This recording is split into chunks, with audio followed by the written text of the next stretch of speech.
Our story begins in Parchester Village, a largely black and Latino neighborhood in northwestern Richmond. Trains heaped with coal pass by here on their way to the port.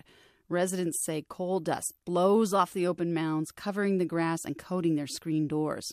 Let me just show you. Let me take a little bit of water. Paul Marquis pours a bucket of water down his screen door. It runs off dark. It's everywhere. Your truck sit for 2-3 days here without moving. You can write your name on the front.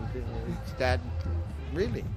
Marquis says in the last year he's seen more trains go by and more black dust on his property.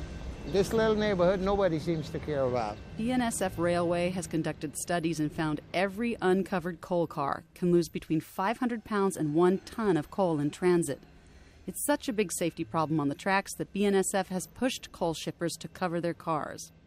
From Parchester Village, the coal trains trundle south to the privately owned Levin-Richmond terminal on the waterfront, just south of Interstate 580. Now, these are empty coal trains going out. Richmond Mayor Tom Butt peers through a chain-link fence outside the terminal. Coal trains go through this little building you see here, and they open the bottom of the car up, and the coal falls out, and it goes into a conveyor belt. They're dumping a load right now. Not even the mayor knows how many coal trains pass through his town. Federal law protects that information, but the mayor says he sees a lot of cars coming through. So it's a big operation. Last year, Richmond exported more than 1 million tons of coal and petcoke. Coal from Utah and Colorado comes by train headed for Japan and Mexico. Most petcoke comes in covered trucks from the nearby Phillips 66 refinery and ships to Australia and Europe. Butt says he's getting more calls about the coal cars from Richmond residents.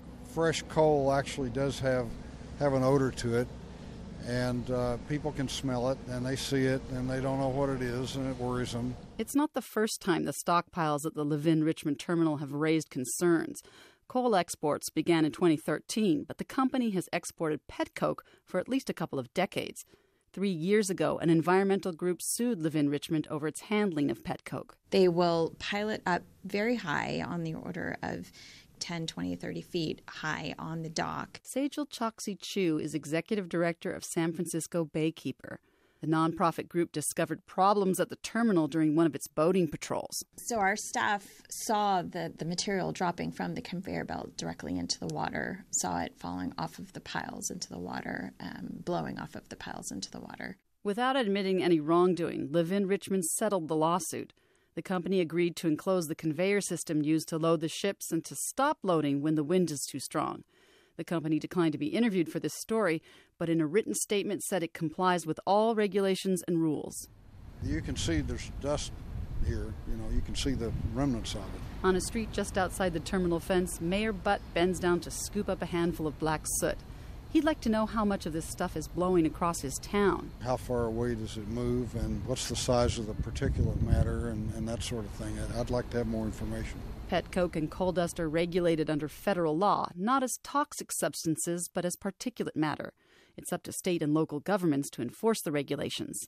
Eric Stevenson is with the Bay Area Air Quality Management District. He says there's a district rule prohibiting visible dust that is hard to enforce. An inspector has to be there for a certain amount of time, see the dust particles coming across the fence line, ensure that those particles are coming from the facility. Inspections of the Levin-Richmond terminal show regulators found no visible dust coming off the property from 1997 to 2011, and then inspections stopped. Over the last 3 years, when Baykeeper sued and coal exports began, the Air District has not inspected the property. Stevenson says there are no set rules about how to store or transport petcoke and coal. Usually what we do is we attack emissions and things like that in a what are we going to get the most bang for our buck sort of way. And compared to a facility like Chevron, Levin-Richmond is small potatoes. But at the Los Angeles and Long Beach ports, exports of petcoke and coal are a much bigger deal. We had a significant number of complaints from the residents in the area near the ports. Mohsen Nazimi is with the South Coast Air Quality Management District. He says 20 years ago, the houses of people living near rail tracks and truck routes were covered with black soot. It also blanketed schools. It was not only a public nuisance, but we felt that it was also a health issue because some of the particles were fine particles, and if you inhale fine particles, it caused respiratory and other type of health problems. The South Coast Air District ordered refineries and ports to enclose conveyor belts and stockpiles. Trains and trucks had to cover their loads. A recent report found no more significant problems with petroleum coke and coal dust in the area. Last month, Richmond City Council passed a resolution urging Bay Area air regulators to adopt the South Coast rule. Recently, the Sierra Club and California Nurses Association began surveying residents at Parchester Village for health impacts from coal dust. Hola, buenas tardes.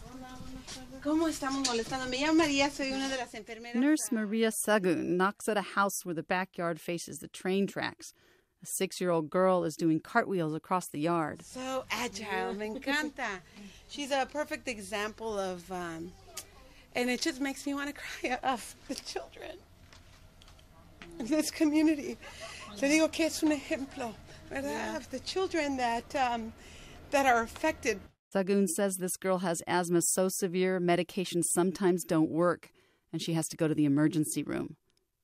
Air District staff say they are preparing draft regulations, but it could take a year or two for the board to adopt them. I'm Julie Small, KQED News.